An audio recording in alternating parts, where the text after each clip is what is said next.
எல்லாருக்கும் பிடித்தமான ஒரு கேரக்டரை திடீர்னு காணோம் அப்படின்னாலே எல்லாரும் பதறி போவாங்க சீரியல் பார்க்குறவங்களாம். ஏன்னா 1 வருஷம் 2 வருஷம் கண்டினியூஸாக ஒரு சீரியலை பார்ப்பாங்க. அப்படி இருக்கும் பொழுது ராமமூர்த்தி கதாபாத்திரம் இந்த கதையில் முடிஞ்ச வரைக்கும் ஒரு மாரல் காம்பஸாக எல்லாத்துக்கும் நியாயமாக இருக்க கொஞ்சமாச்சும் ட்ரை பண்ணுற ஒரு கதாபாத்திரமாக இருந்தவர்.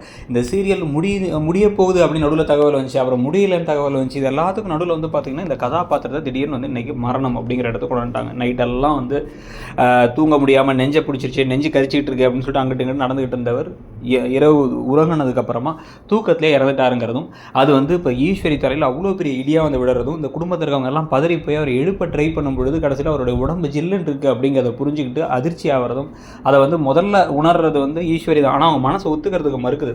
இன்னொரு பக்கம் அது செழியன் டாக்டரை கூட்டது, டாக்டரே பார்த்து பெரியவர் தவறிட்டார் அப்படின்னு சொல்லும் பொழுது நமக்கே அந்த குடும்பம் உடஞ்சி போகிறத கண்ணு முன்னாடி பார்க்க கஷ்டமாக தான் இருக்குது. உங்களுக்கு என்ன தோணுது? இந்த மரணத்தை பற்றி நீங்கள் என்ன நினைக்கிறீங்கிறத சொல்லுங்கள். தேங்க்யூ.